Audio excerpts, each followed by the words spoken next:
CA final में हमें कौन कौन से टॉपिक एंड सब्जेक्ट सीखने को मिलते हैं एंड इन सब्जेक्ट से हमारे लिए कौन कौन सी अपॉर्चुनिटीज ओपन हो जाती है, इन सब्जेक्ट का सिलेबस क्या है, ड्यूरेशन क्या रहता है, क्या सीक्वेंस होना चाहिए क्लासेस कंप्लीट करने का, ये सभी चीजें हम सीखने वाले हैं आज के सेशन में। तो नमस्कार दोस्तों, क्या हालचाल है आप सभी के।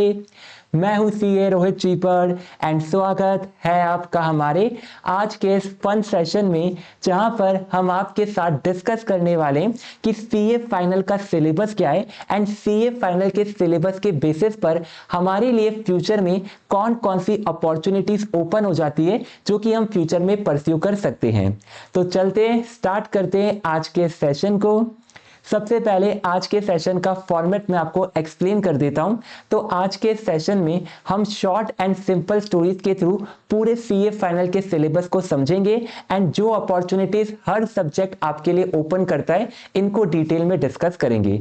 सेशन के एंड में हम लोग डिस्कस करेंगे कि सीए फाइनल के सिलेबस को लेकर आपकी स्ट्रैटेजी क्या होनी चाहिए, कितना टाइम आपको हर सब्जेक्ट की क्लास में देना चाहिए, क्या आपका सीक्वेंस होना चाहिए, पहले कौन से सब्जेक्ट करने बाद में कौन से सब्जेक्ट करने, ये सभी चीजें हम लोग डिस्कस करने वाले हैं।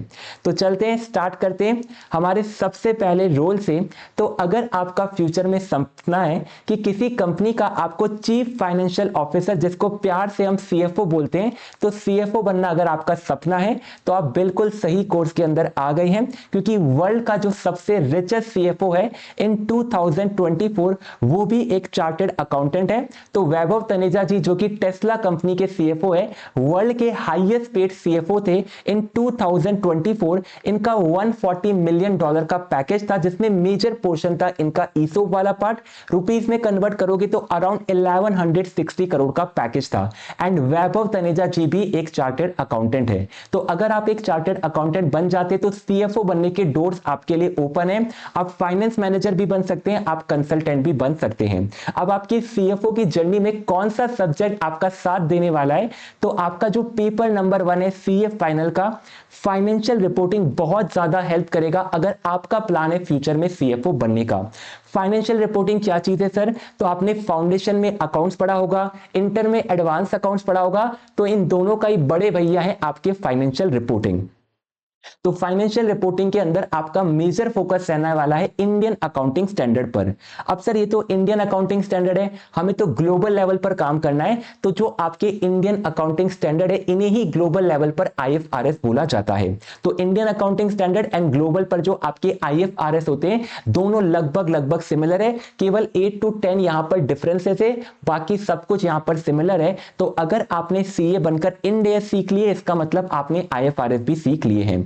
तो फाइनेंशियल रिपोर्टिंग आपको इंड एएस सिखाएगा, फाइनेंशियल रिपोर्टिंग आपको बिजनेस कॉम्बिनेशन सिखाएगा, मतलब आपका mergers, acquisition and consolidation, and आपको फाइनेंशियल इंस्ट्रूमेंट की अकाउंटिंग सिखाएगा।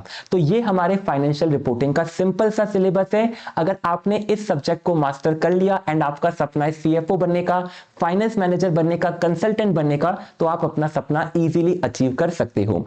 अगर आपका सपना सीएफओ बनने का नहीं है, आपका सपना है इन्वेस्टमेंट बैंकर या फिर फंड मैनेजर बनने का। इन्वेस्टमेंट बैंकर कौन लोग होते हैं, तो इन्वेस्टमेंट बैंकर आपके जो सिक्योरिटी मार्केट होते हैं जहां पर शेयर्स को बाय सेल किया जाता है, डेरिवेटिव्स को, ऑप्शंस को, फ्यूचर्स को बाय सेल किया जाता है, ये आपके secondary market and primary market यानी आपका जो स्टॉक मार्केट होता है यहां पर ऑपरेट करते हैं। ये लोग एनालाइज करते हैं कि कौन सी कंपनी अंडर वैल्यूड है, कौन सी कंपनी ओवर वैल्यूड है, कहां पर हमें इन्वेस्टमेंट करना चाहिए। तो अगर आपका सपना भी इन्वेस्टमेंट बैंकर बनने का है, फंड मैनेजर बनने का है, यानी आपका मन है कि आपको स्टॉक मार्केट में काम करना है, तो आपकी हेल्प करने वाला है paper number 2 advance financial management. तो ये हमारा पेपर नंबर 2 है, बहुत ही सिंपल, बहुत ही इजी सा पेपर है।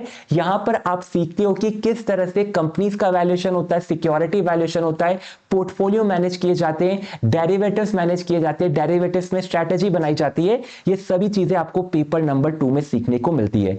फाइनेंशियल डिसीजन क्या होता है, फाइनेंशियल डिसीजन आपने हो सकता है इंटर में कभी ना कभी पढ़ा होगा, फाइनेंशियल डिसीजन में आपके तीन तरह के डिसीजन बोले जाते हैं। पहला होता है फाइनेंसिंग एक्टिविटी, जहां पर आप डिसाइड करते हो कहां से पैसा आएगा।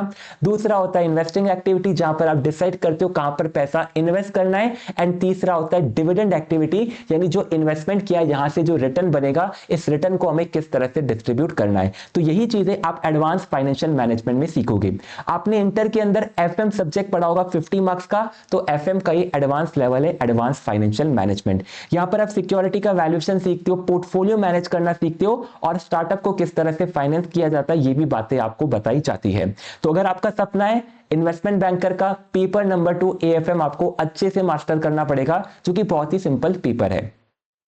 अगर आपका सपना है कि आपको कोई स्टैट ऑडिटर बनना है, इंटरनल ऑडिटर बनना है, फॉरेंसिक ड्यू डिलिजेंस के अंदर जाना है, तो आपकी हेल्प करने वाला है paper number 3 advance auditing, assurance and professional ethics. आपने ऑडिटिंग सीए इंटर में भी पढ़ा था, तो जितना आपने इंटर में पढ़ा है उतना सेम पार्ट आपको फाइनल में भी पढ़ना है। यानी जितना आपने सीए इंटर में पढ़ा है वही आपका अराउंड 50% सिलेबस होगा, जो आपका स्टैंडर्ड ऑन ऑडिटिंग वाला पार्ट है, एंड 50% आपको नया पढ़ना पड़ेगा।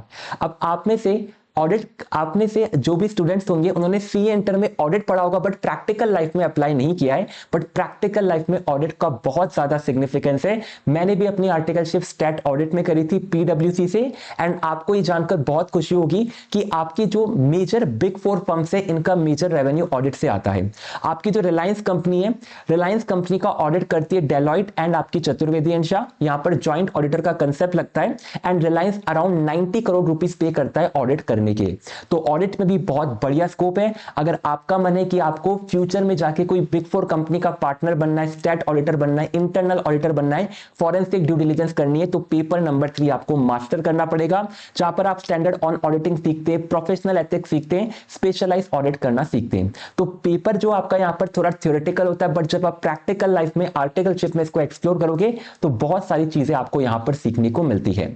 अब अगर आपका सपना ऑडिटर बनने का नहीं है, आपका सपना है कि टैक्स कंसल्टेंट बनना है, हमें तो टैक्स में एडवाइजरी करनी है, टैक्स के लिटिगेशन लड़ने हैं, हमें तो टैक्स को बहुत डिटेल में समझना है, किसी बिग 4 कंपनी का पार्टनर बनना है टैक्स के फील्ड के अंदर, तो आपकी हेल्प करने वाला है paper number 4 direct tax law and international taxation. अभी जो इंटर के अंदर आपने डायरेक्ट टैक्स पढ़ा था 50 मार्क्स का या 60 मार्क्स का, वही आपका पूरा का पूरा आने वाला है सीए फाइनल के अंदर। इंटर में आपने केवल छोटा सा पार्ट पढ़ा था, फाइनल के अंदर आप पूरा डायरेक्ट टैक्स पढ़ने वाले हैं, एंड इंटरनेशनल टैक्सेशन भी पढ़ने वाले हैं कि आपके जो एनआरआई होते हैं या फिर जो आपकी फॉरेन कंपनी होती है, इनका किस तरह से टैक्सेशन होता है, किस तरह से आपकी एसोसिएट एंटरप्राइजेस एक दूसरे के साथ ट्रांजैक्शंस एंटर करती है। ये सभी चीजें बहुत डिटेल में आपको डायरेक्ट टैक्स में सीखने को मिलती है। तो यहां पर इनकम टैक्स के साथ साथ इंटरनेशनल टैक्सेशन भी सीखने को मिलेगा। अब अगर आपका सपना टैक्स के फील्ड में, डायरेक्ट टैक्स में नहीं बट इनडायरेक्ट टैक्सेस, जैसे आपका गुड्स एंड सर्विस टैक्स है, आपका यहां पर कस्टम है, आपका फॉरेन ट्रेड पॉलिसी है, तो अगर आपको इनडायरेक्ट टैक्स का कंसल्टेंट बनना है, पार्टनर बनना है, तो उस केस में paper number 5 indirect tax loss आपकी हेल्प करेगा। यहां पर आप जीएसटी सीखते हैं, कस्टम सीखते हैं, फॉरेन ट्रेड पॉलिसी सीखते हैं, यानी कि जितने भी इनडायरेक्ट टैक्सेस होते हैं उनमें से जो इंपॉर्टेंट वाले टैक्सेस है ये आपको पेपर नंबर 5 में सीखने को मिलते हैं इनडायरेक्ट टैक्सेस में। तो जीएसटी आपने पढ़ा होगा सीए इंटर के अंदर, तो आपने केवल छोटा सा पार्ट पढ़ा था, जो पूरा जीएसटी का लॉ है ये आपके फाइनल में आने वाला है। फॉरेन ट्रेड पॉलिसी आने वाला है कि अगर आपने कोई फॉरेन में इंपोर्ट किया, एक्सपोर्ट किया, तो कौन कौन से बेनिफिट आपको मिलेंगे। कस्टम आने वाला है कि कितना कस्टम आपका अप्लाई होता है, किस तरह से कस्टम की कैलकुलेशंस होती है। इसके बाद आता है कि आपका सपना है कि सर हमें इन सभी फील्ड में नहीं जाना है, हमें तो मास्टर ऑफ ऑल सब्जेक्ट बनना है, हमें तो मैनेजमेंट कंसल्टेंट बनना है। ये मैनेजमेंट कंसल्टेंट क्या होता है? तो मैनेजमेंट कंसल्टेंट का काम होता है कि आपके बिजनेस की जितनी भी प्रॉब्लम्स होती है, इन प्रॉब्लम्स को समझना, प्रॉब्लम के रूट कॉज को आइडेंटिफाई करना, एंड आइडेंटिफाई करने के बाद सॉल्यूशन प्रिपेयर करना और सॉल्यूशन को इंप्लीमेंट करना। मतलब मैनेजमेंट कंसल्टेंट का काम है मैनेजमेंट की हेल्प करना कंपनी को मैनेज करने के लिए। One of the highest paying field है अगर आपको सीए की जर्नी के बाद फॉलो करना है। मैंने भी अपनी सीए खत्म करने के बाद एक्सेंचर के अंदर मैनेजमेंट कंसल्टिंग का रोल ज्वाइन किया था, जहां पर मेरा रोल भी बहुत सिंपल था। वहां पर हम लोग टेक साइड पर काम करते थे कि फाइनेंस से रिलेटेड अगर किसी को टेक में प्रॉब्लम है, किसी को फाइनेंस का टेक इंप्लीमेंट करना है, टेक सॉल्यूशन चाहिए, तो वहां पर हम आपके क्लाइंट्स की हेल्प करते थे। तो management consultant one of the highest paying field है। यहां पर जो मेजर कंपनीज आती है, ये आती है आपकी Bain, BCG, McKinsey and Accenture. तो यही चारों कंपनी मैनेजमेंट कंसल्टिंग फील्ड में हायर करती है। अब मैनेजमेंट कंसल्टिंग फील्ड में आपकी कौन सी सब्जेक्ट में हेल्प मिलने वाली है। तो आपका जो पेपर नंबर 6 है सीए फाइनल में इंटीग्रेटेड बिजनेस सॉल्यूशन, क्योंकि अगर आपको मैनेजमेंट कंसल्टेंट बनना है तो आपको पूरा नॉलेज होना चाहिए, फाइनेंस का भी, फाइनेंशियल मैनेजमेंट का भी, आपके लॉस का भी, डायरेक्ट टैक्स, इनडायरेक्ट टैक्सेस, आपके ऑडिट का भी। यानी अगर आपको सभी नॉलेज चाहिए तो सभी नॉलेज मैनेजमेंट कंसल्टेंट में काम आता है। एंड पेपर नंबर 6 जो इंटीग्रेटेड बिजनेस सॉल्यूशन है, इसका एज सच कोई भी सिलेबस नहीं है। जो 5 पेपर हमने डिस्कस करे थे, यही पांचों पेपर इसके अंदर पूछे जाते हैं। इंटीग्रेटेड बिजनेस सॉल्यूशन आपका एक ओपन बुक एग्जाम होता है। यहां पर आपकी इच्छा हो उतना मटेरियल आप एग्जाम में लेकर जा सकते हैं। आपने बहुत सारे वीडियो देखे होंगे जिसमें स्टूडेंट पूरा सूटकेस भर के एग्जाम में लेकर जाते हैं इस पेपर के अंदर। तो ये आपकी आईबीएस का पेपर है जहां पर पांचों सब्जेक्ट पूछे जाएंगे जो कि हमने अभी डिस्कस किए थे, प्लस यहां पर 2 एडिशनल सब्जेक्ट और पूछे जाते हैं। आपका corporate loss and strategic cost and performance management, यानी लगभग आपकी ये खिचड़ी है जहां पर आईसीए ने सारे सब्जेक्ट पूछ लिए हैं। तो अगर आपको मैनेजमेंट कंसल्टेंट जैसे फील्ड में जाना जहां पर सभी नॉलेज आपको होना चाहिए, तो पेपर नंबर 6 को आपको मास्टर करना पड़ेगा। तो यही आपके 6 कोर सब्जेक्ट है सीए फाइनल के सिलेबस के, financial reporting, AFM, audit, DT, IDT and IBS. अब इनकी क्लासेस का ड्यूरेशन क्या रहता है, मैं आपको एकदम ब्रीफ आइडिया दे देता हूं। फाइनेंशियल रिपोर्टिंग क्लासेस अराउंड 250 से लेके 300 आवर्स की रहती है। एएफएम की 150 से 200, आपकी ऑडिट की भी अराउंड 150 आवर्स की रहेगी। डायरेक्ट टैक्स की 250 आवर्स की है, इनडायरेक्ट टैक्स की 120 आवर्स की। आईबीएस की एज सच कोई क्लासेस नहीं होती, क्योंकि ये जो 5 सब्जेक्ट में पढ़ा यही आपको यहां पर पढ़ना है। बट क्योंकि यहां पर 2 सब्जेक्ट और जुड़ जाते हैं जो कि आपको एक्स्ट्रा पढ़ने, तो 30 आवर्स की क्लास मान सकते हो। तो ये आपकी अराउंड ड्यूरेशन रहती है हर सब्जेक्ट की। अब हमारा सीक्वेंस क्या होना चाहिए इसको हम समझते हैं। जब भी आप क्लास स्टार्ट करेंगे, सबसे पहले आपको डिसाइड करना है कि आपको फाइनेंशियल रिपोर्टिंग की क्लास लेनी या फिर एडवांस फाइनेंशियल मैनेजमेंट की। ये दोनों आपके प्रैक्टिकल सब्जेक्ट है, इनमें कोई भी चेंज नहीं आता है। जो चीज आप आज पढ़ेंगे वही आपके 3 साल बाद एग्जाम में पूछी जाएगी, तो कोई भी अमेंडमेंट नहीं है। कुछ नए क्वेश्चन जरूर ऐड होते हैं, बट कंसेप्ट आपके बिल्कुल सेम रहते हैं।